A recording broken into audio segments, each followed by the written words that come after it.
YouTube channel. Lakad-lakad lang. So, ngayon guys, ang isi-share ko sa inyo is yung aming timeline sa PR application. Medyo madugo tong PR application. Madugo talaga. Medyo natagalan. Medyo yung application namin sa PR application ay pinakahuli sa batch ni Melvin. Ganun. I-share ko sa inyo ang naging timeline ng PR application ni Melvin at syempre dependent niya kami. Ayan, una, nabanggit ko nga sa ibang mga vlogs ko na working permit si Melvin dito at pathway niya ay SINP. Nasa Kuwait pa lang kami, pinasa na yung application niya para sa PR application.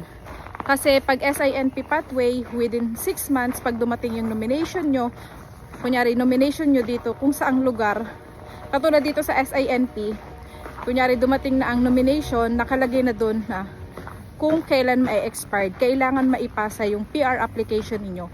Dito kay sa case ni Melvin, kailangan within 6 months maipasa yung PR application niya.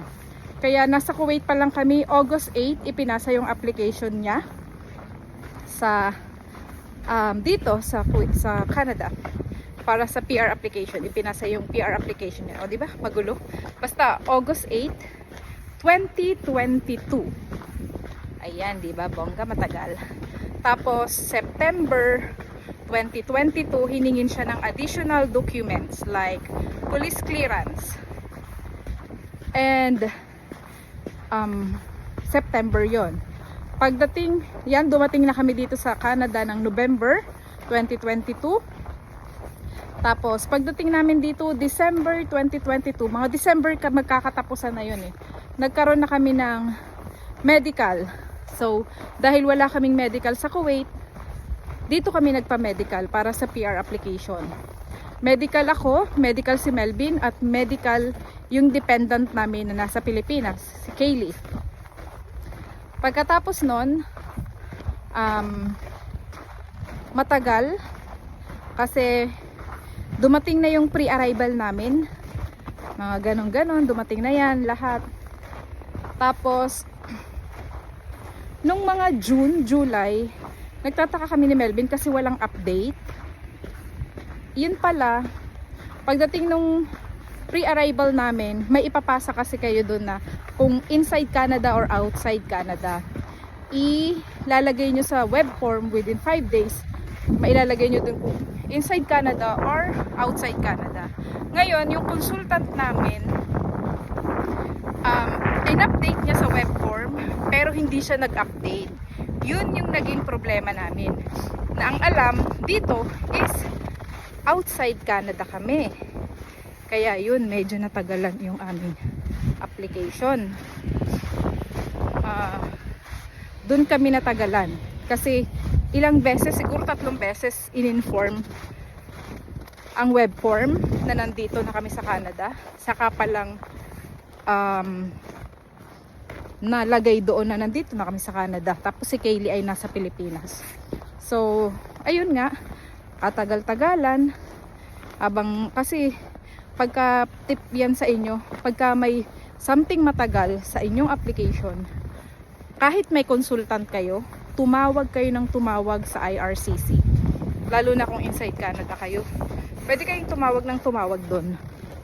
Kasi doon nyo malalaman, kahit every week, lalo na pag nararamdaman nyo na may something wrong na talaga sa PR application nyo. Kasi kami, every week na talaga kami tumawag kasi parang medyo magulo. Yung iba sabi okay na, yung iba naman sabi wala, parang nasa outside Canada, basta ganun. Tapos hanggang sa ayun na, yung last na update is nandito na nga kami sa Canada, naka-update na sa web form. Kailangan kasing ma-update sa web form kung nandito kayo sa Canada or nasa outside Canada kayo. Tapos pagkatapos ma-update sa web form, matagal na ulit bago June, July yun eh, yung tawag kami ng tawag. Pagdating ng September, hiningan ulit kami ng family information.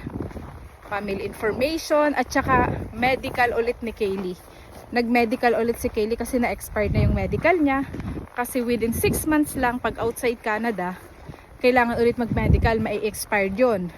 Hindi katulad nung sa amin dalawa ni Melvin dito na, hindi siya na-expired, basta inside Canada ka na. Parang ganun. Pagkatapos yan, na-share ko nga pala, naglalakad na naman ang lola nyo mag-isa. Pero maganda kasi maliwanag. Alas 8 na ng gabi pero maliwanag kasi nga may snow. O, na-share ko lang yan. Tapos, pagkatapos nun, medical ni Kaylee, additional information, family information, tapos after, pagtas ng this October 22 or 23, dumating na yung Portal 1 namin.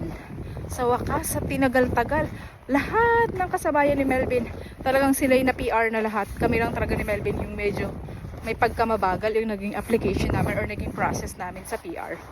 Tapos, ayun na nga, October 22 or 23 dumating yung Portal 1. Ayan. Sa Portal 1,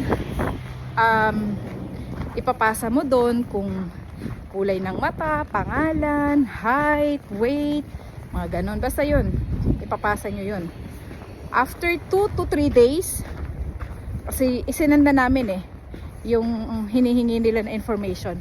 After 3 days yata, dumating yung Portal 2 namin, October 26 to be exact. 26, dumating na yung Portal 2. Sa Portal 2 naman, i-update mo yung address at saka yung pictures.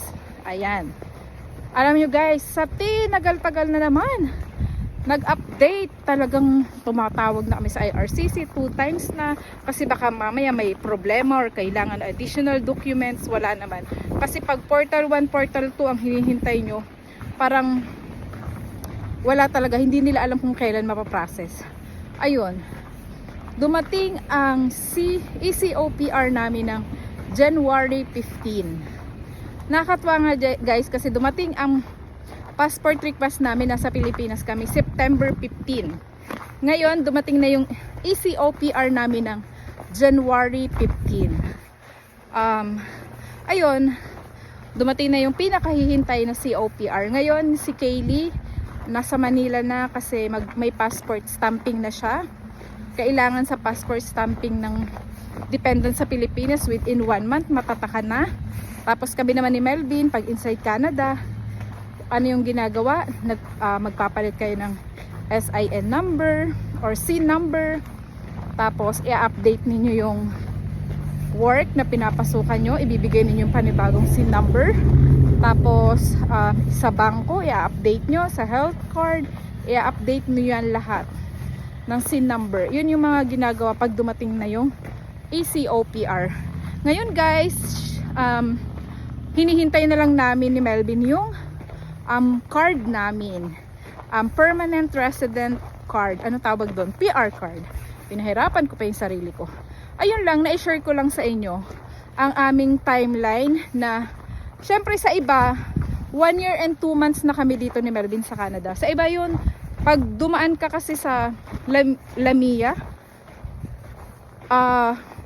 pagka sa Lamia kasi maghihintay ka pa ng ano kung kailan ka bibigyan yata ng papers ng employer mo. Pagka SINP or PNP program, medyo mabilis. Yun lang talagang sa amin ang medyo tumagal. Kasi yung iba talaga dito 6 months, 5 months, 7 months, dumating na talaga yung PR application nila. Yung mga kasabayan at batch ni Melvin. Yung sa amin lang talaga ni Melvin kasi nagka-problema nga kami sa kung nasaan kami, kung inside Canada or outside Canada, na hindi na update sa web form. So ayun lang, thank you so much at salamat, nasamahan nyo naman ako sa aking paglalakad at meron naman akong update sa aking YouTube kasi nga naman marami na akong hindi na ako masyadong nag-update dito kasi wala na akong masyadong ma-vlog at nag-focus ang lola nyo sa pagre-reels. Reels is life naman ang lola. So ayun lang, thank you so much, bye! Ayan o, walang pagbabago. Ito pa rin ang jacket ko. At malamig na rin dito. Pero hindi na masyado. Hindi katulad nung last week. Nung last week talaga, bongga. Minus 50 or, yeah, minus 50. Minus feels, minus 51. Ganon. Pero ngayon, okay na. Minus ano lang, parang 10 or 7 ngayon. Feels like 17. So, kayang-kayang lakarin pag mga 17, 18, 19, mga kaya pa 20, 25, ganyan, kayang lakarin yan. Sa katulad ko pero syempre sa iba depende. Pero ako kaya ko pa talagang lakarin. So ayun lang, thank you so much guys.